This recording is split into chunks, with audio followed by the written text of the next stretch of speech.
Good morning everyone. आज हम लोग सेमेस्टर 2 में लेंथ ऑफ प्लेन कर्व्स के चैप्टर को आगे बढ़ाते हुए उसके इंट्रिंसिक इक्वेशन के ऊपर बेस्ड प्रॉब्लम्स करेंगे। इसके पहले लेंथ ऑफ प्लेन कर्व्स में हम लोगों ने देखा कि कैसे हम लोग कार्टेशियन फॉर्म में अगर इक्वेशन दिया है तो उसके लिए हम लोग लेंथ निकालते हैं, अगर पोलर फॉर्म में दिया गया है तो उसके लिए हम लोग कैसे इक्वेशन को सॉल्व करते हुए लेंथ ऑफ प्लेन कर्व्स निकालते हैं। उसके बाद हम लोगों ने पेडल कर्व भी फाइंड आउट किया। अब नेक्स्ट जो है हमारा वो है इंट्रिंसिक इक्वेशन। तो सबसे पहला क्वेश्चन ये आता है कि इंट्रिंसिक इक्वेशन है क्या, क्या मतलब इसका, किस तरह का इसमें फॉर्मेशन होता है, किस तरह का इक्वेशन होता है। तो इसके पहले जब हम लोगों ने पढ़ा था तो हम लोगों ने क्या पढ़ा कि जब y equal to F X देते हैं तो हम लोग क्या कहते हैं, the given equation is in Cartesian, जब हम लोगों ने कहा r equal to F theta then we are saying that this is one is in the polar form और पोलर इक्वेशन, कार्टेशियन इक्वेशन। यहाँ पे हमने कहा पोलर इक्वेशन। इसी तरह से जब हम लोगों ने P equal to F R पढ़ा तो what we say this one equation girls, what we say this to pedal equation. So this is the pedal equation. इसी तरह से जब हम लोग S और साई के बीच का रिलेशन फाइंड करते हैं that is S equal to F psi, ठीक है। तो S equal to F psi जब हम लोग फाइंड करते हैं तो ये जो रिलेशन कहलाता है, this equation is known use intrinsic equation, ठीक है। अब इसमें सवाल ये उठता है कि what this S and what this Sai is. तो याद करो जब हम लोग पेडल इक्वेशन या फिर हम लोगों ने पोलर फॉर्म करा था तो कर्व का जो हमारा फिगर होता था वहां पे हम लोग कनेक्ट करते हैं S और साई को, ठीक है। और यहाँ पे S क्या है, तो S हो जाता है हमारा लेंथ ऑफ द आर्क जो हम मेजर करते हैं from a fixed point, and Sai क्या है, तो Sai is the angle made by the tangent to the curve। तो Sai is what, Sai is the angle made by the tangent to the curve at the point P, okay. अगर आप लोगों को figure याद होगा तो देखो हम लोग कैसे बनाते थे,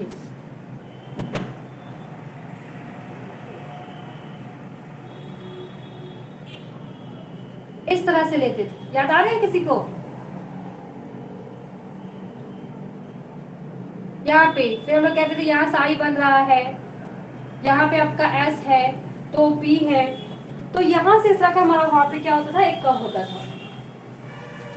तो जिनको भी डाउट है वो एक बार आपके डिफरेंशियल कैलकुलस का बुक को खोल के आप वहां पे देखिए किस तरह r equal to F theta P psi करते थे। उसी चैप्टर में हम लोगों ने यहाँ s equal to F psi भी डिस्कस किया है, और नहीं तो आप मेरे प्रीवियस लेक्चर्स में जाकर के भी देख सकते हो जहां पर डिफरेंशियल कैलकुलस में कर्वेचर चैप्टर पे हम लोगों ने इक्वेशन को डिराइव करा है, तो वहां पे आपको इसका इक्वेशन आपको मिल जाएगा। अब आते हैं लेंथ ऑफ प्लेन कर्व्स पे। तो यहाँ पे सबसे बड़ा क्वेश्चन ये है कि how to find the length when the given equation in the Cartesian form. तो कार्टेशियन फॉर्म में अगर इक्वेशन दिया है या फिर आपका पेडल फॉर्म में दिया है या फिर पोलर फॉर्म में दिया है तो हम इंट्रिंसिक इक्वेशन कैसे निकालेंगे। That means we have to make a relation between these terms. मतलब अगर कार्टेशियन में है तो कार्टेशियन एंड इंट्रिंसिक के बीच का रिलेशन हमें जनरेट करना होगा। तो यहाँ पे जो हम लोग पढ़ेंगे इस यहाँ पे इस टॉपिक में वो यही है कि how to find the length, okay, how to find the length when the given equation of curve is in, पहला the equation of curve is in Cartesian form. अगर कार्टेशियन फॉर्म में है तो इंट्रिंसिक इक्वेशन कैसे निकालेंगे। Second, the equation of the curve is in polar form. Third, the equation of the curve is in pedal form. Then how to reduce this equation into intrinsic equation और कैसे हम लोग इसके equations को find करेंगे। And the next one is when the given equation is in parametric form. Parametric form. तो अभी सबके फॉर्म्स पता है हमें, सारे इक्वेशंस किस फॉर्म में होते हैं, तो क्या फॉर्मूला हम लोग यहाँ पे फाइंड आउट करेंगे। तो हम लोगों को यहाँ पे कुछ रिलेशन अप्लाई करने हैं। तो वो रिलेशन क्या है, देखो पहला साई हम लोगों ने यहाँ पे एक नया देखा, क्यों? S इक्वल टू हम लोगों ने कहा F psi, this is the intrinsic equation. अगर S equal to F psi है, जैसे ये S equal to F psi, this is your intrinsic equation. Okay, तो S equal to F psi में what we mean the psi, तो psi क्या है? The angle made by the tangent P with the x axis, with the x axis।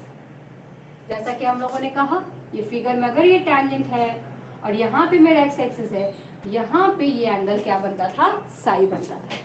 ठीक है, तो ये हमारा हो जाता है साई। नेक्स्ट है आपका फाई। अब ये फाई क्या होता था? यहाँ से हम लोग इस पॉइंट पी, मान लो ये आपकी पॉइंट पी, इस तरह से ये आगे ऐसे बढ़ना है, इस पॉइंट। तो फाई क्या है? Phi is the angle between the radius vector and the tangent at P। तो रेडियस वेक्टर कहाँ है? यही ना होता था आपकी radius vector, this one is your R, और ये आपका tangent। तो रेडियस वेक्टर एंड टैंजेंट के बीच में आपका यहाँ पे बनता था एक एंगल, जिसको हम लोग कहते थे कि ये क्या है? आपका फाई। ठीक है, तो इस तरह से हम लोग वहां पे जनरेट करते थे। तो हम लोगों ने इसके बीच का रिलेशन को भी फाइंड आउट करा है, देखा है। तो रिलेशन क्या है? जस्ट टेक ए स्क्रीनशॉट ताकि हम आगे बढ़े।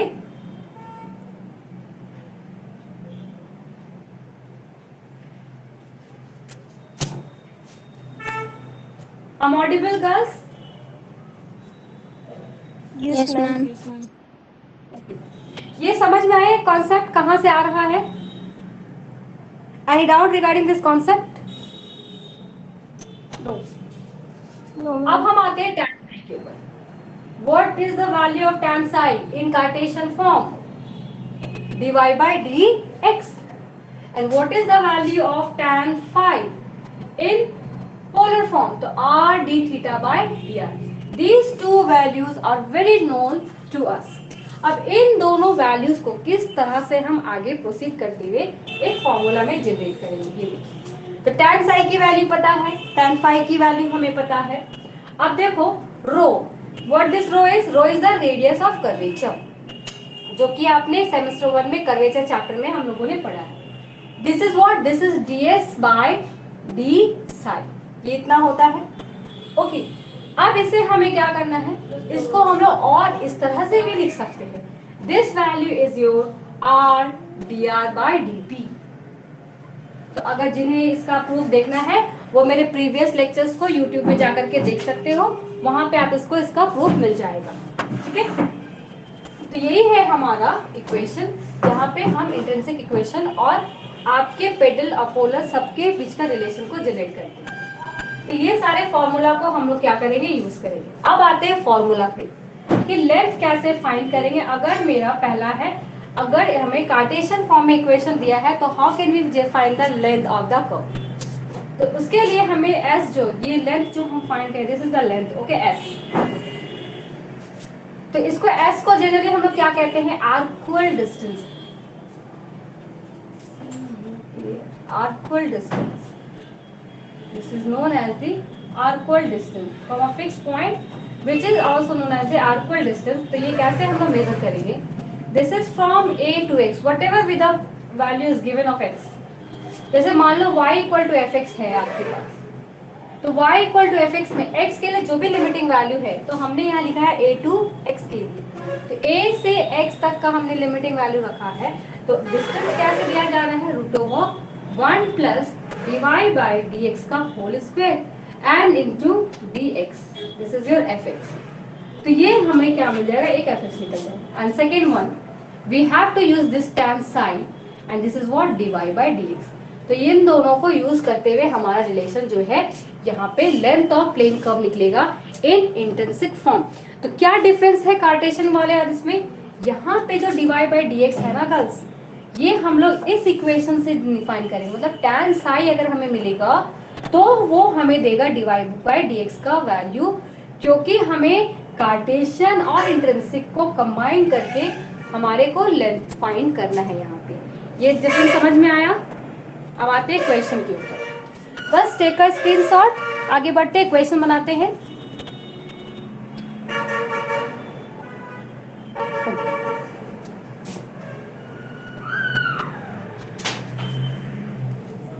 देखिए क्वेश्चन है कुछ ऐसा, बोलता है फाइंड द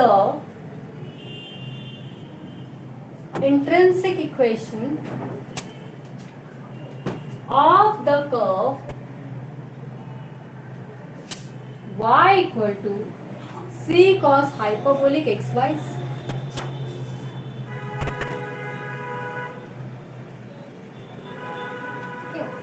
तो this one is intrinsic equation, कहने का मतलब है क्या, मुझे ये s फाइंड करना है और ये क्या, this s is the arcual distance, ठीक है। तो ये हमें यहाँ से फाइंड करना है। तो यहाँ पे ऐसा आपको नहीं दिखा मिलेगा कि find the length of the curve, क्योंकि ये जो है आपका एक रिलेशन बनाता है आपके s पे, साई में और x के फॉर्म में, इसीलिए। तो हमें क्या करना है, इंट्रिंसिक इक्वेशन को फाइंड करना है कर्व का, जब y का वैल्यू दिया है c cos hyperbolic x by c के फॉर्म में। Fine. Any doubt regarding this question girls? Any doubt regarding this question? No. No ma'am. तो सबसे पहले हमें क्या करना है, हमें निकालना है dy by dx, क्योंकि dy by dx निकालेंगे तो ये हमें देगा tan psi का वैल्यू। जस्ट निकालते फिर सोल्यूशन क्या दिया है, given equation of curve, given equation of curve is y equal to c cos hyperbolic x by c है। So while in differentiating it with respect to x, there is no sign of minus, only we have a positive sign. So dy by dx, we are having c sin hyperbolic x by c into 1 by c because of this. Clear girls? Clear? Now this c and this c is getting cancelled, so this is sin hyperbolic x by c. Now you see, from here we have a cos hyperbolic x by c equal to y by c, and here we are getting sin hyperbolic x by c. So let it be sin hyperbolic x by c. Now next what we have to do, we have to find the intrinsic equation by using the formula s equal to root over 1 plus dy by dx का whole square into dx. तो s निकालते हैं हम लोग यहाँ पे। From the formula क्या है, s equal to root over 1 plus dy by dx whole square and then dx and integration over what? So what are the limiting values girls? What are the limiting values? 0 to x, वहां पे a to x था, यहाँ पे हम डालेंगे 0 to x। okay?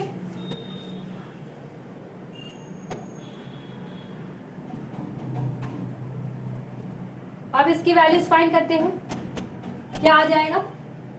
So we have a dy by dx, now putting this value of dy by dx here in this equation.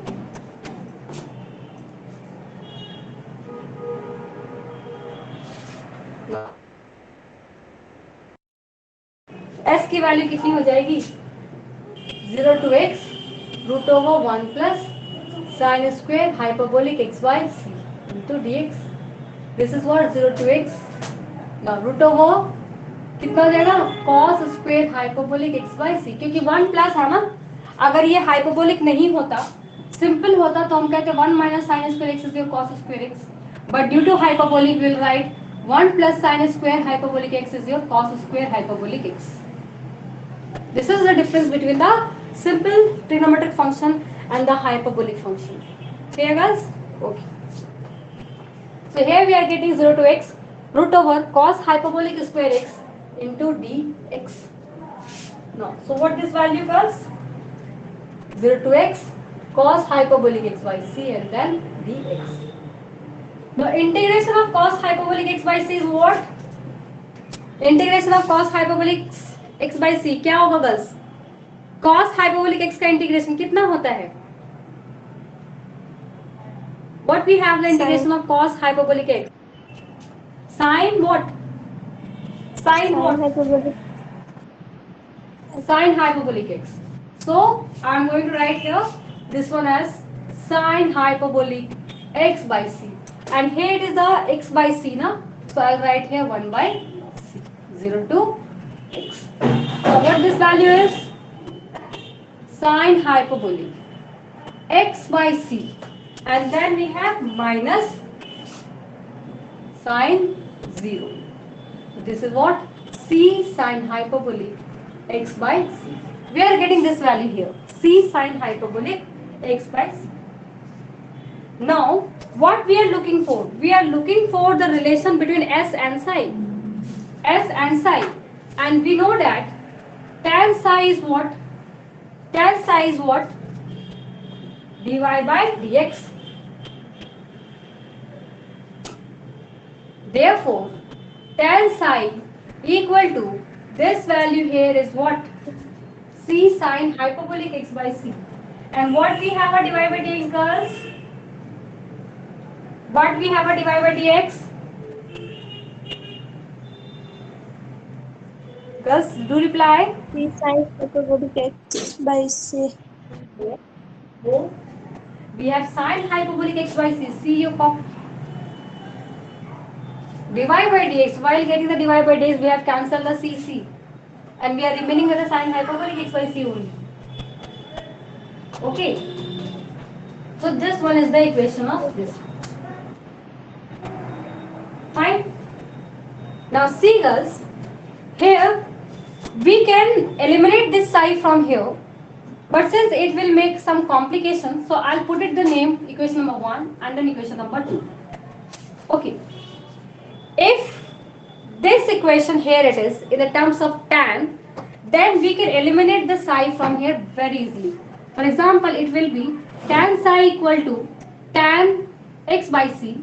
Then I'll eliminate this psi from here and write psi equal to x by c.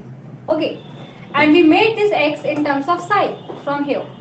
But since this one is in the terms of sine, so it will be so unusual to write in terms of tan. That's why I'll write the answer that answer is what? Eliminating x from 1 and 2. Okay. We get s equal to c tan psi. Yes, we can eliminate ना. तो x को eliminate कर देते हैं, तो यहाँ पे देखो tan hyperbolic x by c की वैल्यू कितनी हो गई? Tan psi. So we can write from here in this equation number 1. What this implies that? Tan psi s equal to c tan psi.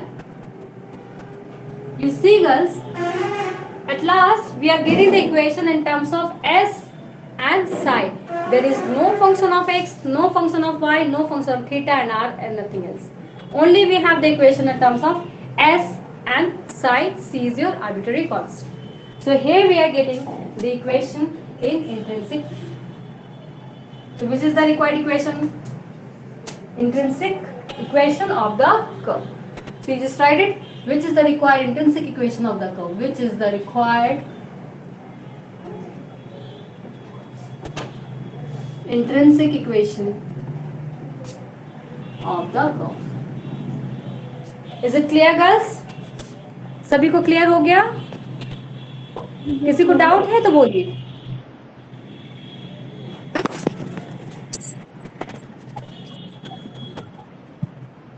Ma'am यहाँ limit का value कैसे आ रहा है? Limit कैसे आया है? Yes ma'am. वैल्यूज क्या क्या दिए गए आपको, और आपको किसकी वैल्यू फाइंड करनी है? ये देखिए,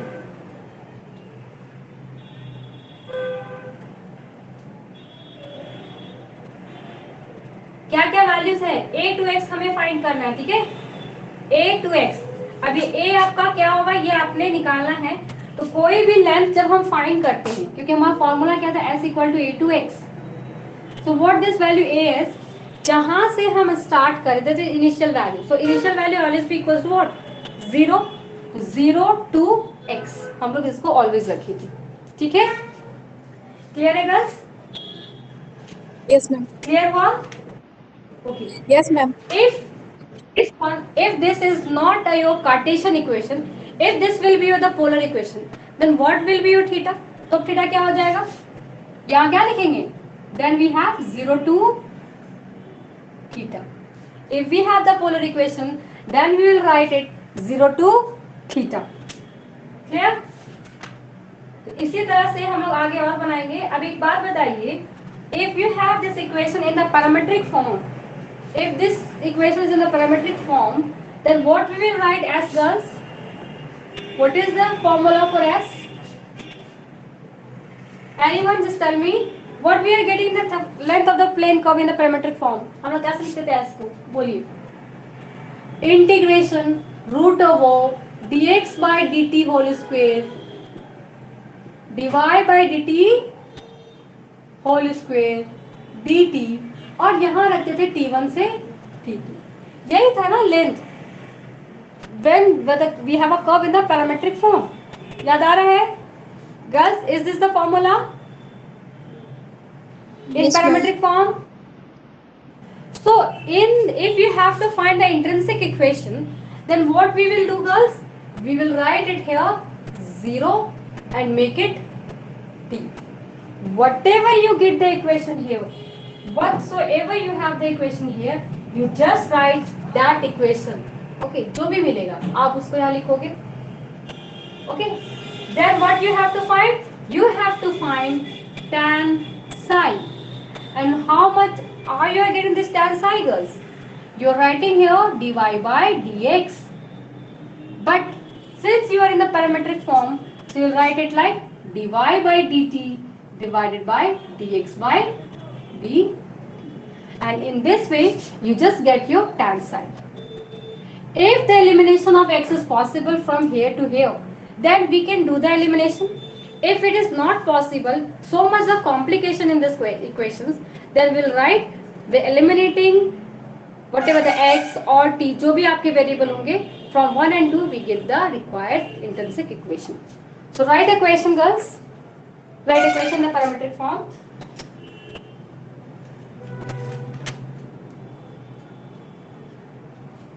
So you guys are getting my point, what I am saying to you? Okay.